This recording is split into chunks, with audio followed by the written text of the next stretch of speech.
Hello， 大家好，我是 Lisa。今天我想要来跟大家聊聊美国公民跟美国绿卡的区别。娃娃 TV。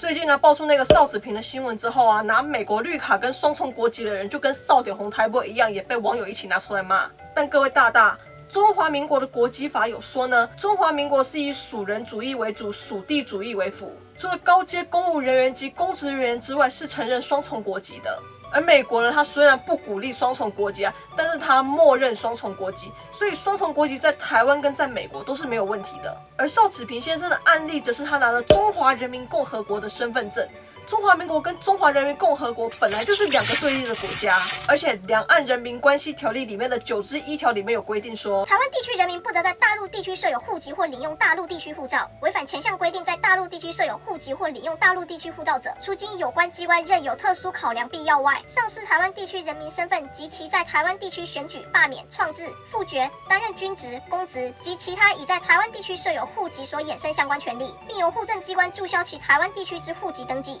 再来啊，中华人民共和国国籍法里面第3条有规定，中华人民共和国不承认中国公民拥有双重国籍。所以说啊，就算台湾承认可以同时拥有台湾跟中国的双重国籍好了，人家中国也不答应啊。那再拉回来被大家骂最多的绿卡好了，很多人好像都以为绿卡等于美国公民，你有绿卡你就是美国人了，这不是事实好吗？你有绿卡不等于你是美国公民。绿卡呢，它只是一张让外籍人士可以自由的进出美国，永久在美国合法的工作及居留在美国的一张证件而已。你拿绿卡之后呢，你该是美国人，你还是美国人啊，除非你在符合资格之后申请入籍美国，你才会变成美国人。所以拿绿卡的外籍人士一直拿都是自己母国的护照。美国并不会发护照给绿卡拥有者。我大概查了一下啦，美国绿卡呢就跟台湾发给外籍人士的居留证差不多，都是让外籍人士可以合法居留在该国的证件。那美国绿卡跟美国公民有什么区别呢？其实啊，好像是除了没有那些公民义务之外，其他的都是差不多的啦。绿卡该缴的税也没有比美国公民少啊，而美国公民的好处甚至还比绿卡多一些。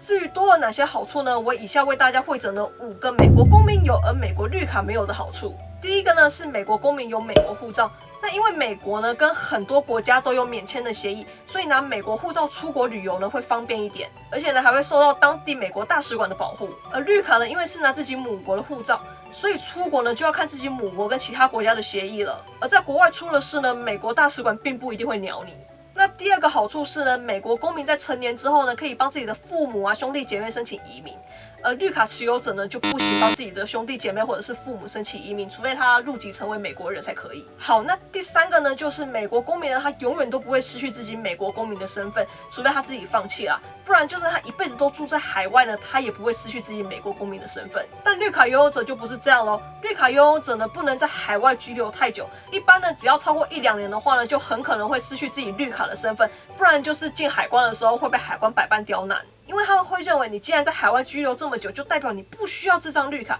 所以很多人都会被没收。那这个我再延伸下去一点说啦，美国公民呢，他就算犯罪的话呢，也不会被递解出境，就是抓去关而已啦。而绿卡持有者如果犯罪的话呢，是会被没收绿卡，然后关一关再递解出境的。好，那第4个呢，是美国公民在一些社会福利上面都比绿卡持有者更有利。例如啊，绿卡持有者如果离境超过6个月的话呢，养老金就很可能被止付。那如果被递解出境的话呢，养老金就会被取消。而美国公民就没有这个烦恼啊，就算你一辈子都住在海外，美国政府也一样会发养老金给你。毕竟大家都要缴税嘛，养老金也不是说你没有贡献就可以白拿的。那我来举一个例子好了，就是美国公民呢，他如果有钱的话呢，他退休之后呢，想要去环游世界1-2年，他都一样还是有退休金可以拿的。而绿卡持有者他如果有钱的话，他退休之后呢，一样也想要去环游世界1-2年的话，那他是有被取消绿卡跟退休金的风险哦。好，那最后一个是美国公民的就业机会呢，会比绿卡持有者的机会多，像是一些政府公职啊，或者是一些高科技实验室等等有关国家安全问题的工作，是只有公民才可以做的。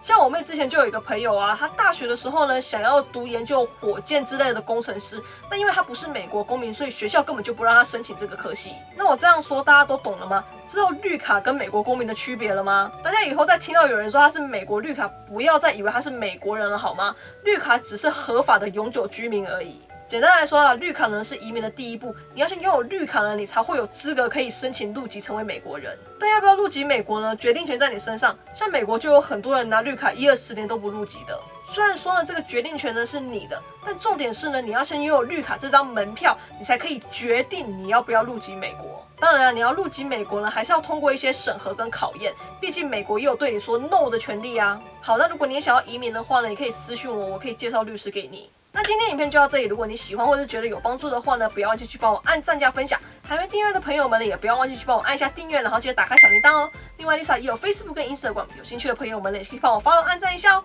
那我们就下次见啦，拜拜。